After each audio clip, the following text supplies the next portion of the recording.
retour sur le plateau de TV Finance. Il est 9h01, la Bourse de Paris démarre sa séance et comme tous les lundis, on va s'intéresser au CAC avec vous. Mathieu Serron, bonjour. Bonjour Zine, bonjour à tous.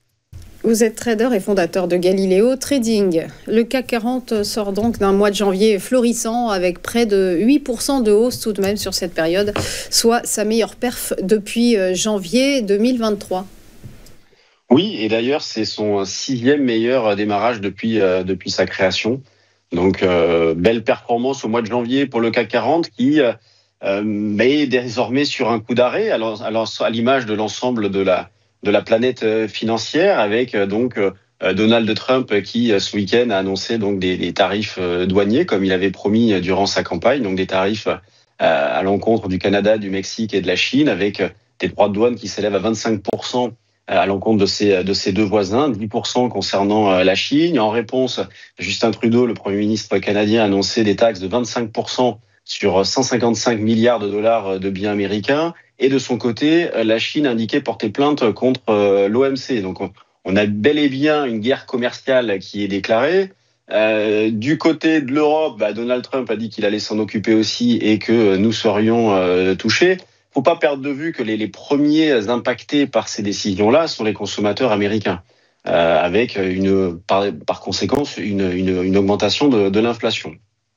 L'instabilité politique en France va être également le sujet de ce début de semaine, avec François Bayrou qui engage la responsabilité du gouvernement pour faire adopter le budget de l'État.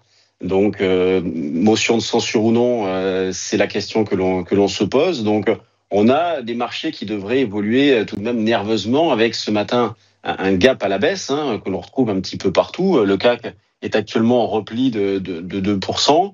Le futur donc autour des 7800 points. On va avoir en termes de catalyseurs pas mal de résultats d'entreprises également. 9 valeurs du CAC vont publier. Donc demain nous aurons BNP, Dassault et Publicis. Mercredi Crédit Agricole et Total. Et jeudi Arcelor, L'Oréal, Société Générale et Vinci. Et à l'international nous aurons également donc demain Alphabet et jeudi Amazon. Donc semaine chargée en perspective. Elle était déjà la semaine précédente était déjà très chargée.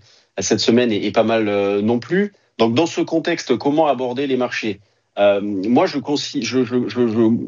continue de travailler principalement à l'achat, malgré la baisse en cours, malgré le gap à la baisse, malgré le peu de visibilité. Je continue de privilégier un sens acheteur sur le CAC 40 dans la mesure où la tendance n'est toujours pas remise en question. Allez, on a au mieux un petit warning qui s'est allumé.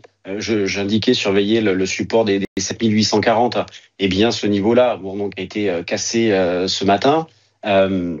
Donc, on a au mieux un premier petit warning, mais à horizon plus moyen terme, j'envisageais un repli jusqu'à la zone des 7650, 7700 pour reprendre des initiatives. Donc, je suis toujours dans ce scénario-là. Pour l'instant, il n'est pas remis en question. Donc, j'attends qu'on revienne dans cette zone-là alors, quand je dis prendre des initiatives, ça peut être acheter quelques actions sur de gros supports. Ça peut être acheter des calls si la volatilité implicite le permet, si elle n'est pas trop élevée. Ça peut être également acheter des futurs pour jouer un retour, pourquoi pas, sur les 8000 points. Considérant que ce scénario-là serait infirmé si jamais on cassait la zone des 7550. Donc, pour l'instant, on en est assez loin. Et sur du très court terme, eh bien, je continue d'accumuler des écarts, donc plutôt à l'achat.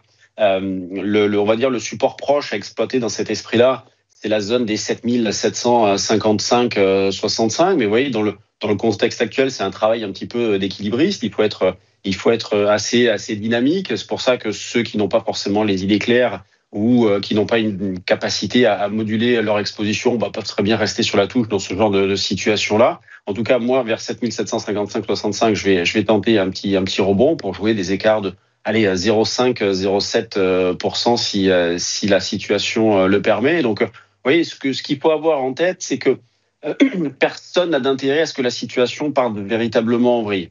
Donc, on peut très bien avoir des forces qui reviennent à un moment donné. Pour l'instant, c'est vrai qu'on est plus dans une phase de risque-off, ce qu'on retrouve également sur les crypto-monnaies où, durant le week-end, nous avons eu des mouvements extrêmement violents. Il est assez fréquent de voir, même sur des cryptos assez importants, des écarts de 20 ou 30%.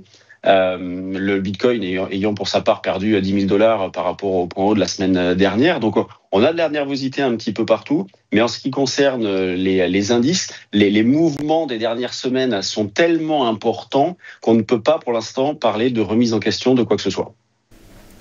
Merci beaucoup Mathieu Serron pour votre décryptage. Belle journée à vous. À suivre après une nouvelle pause, les Market Movers de Bernard Pratzesclo. À tout de suite.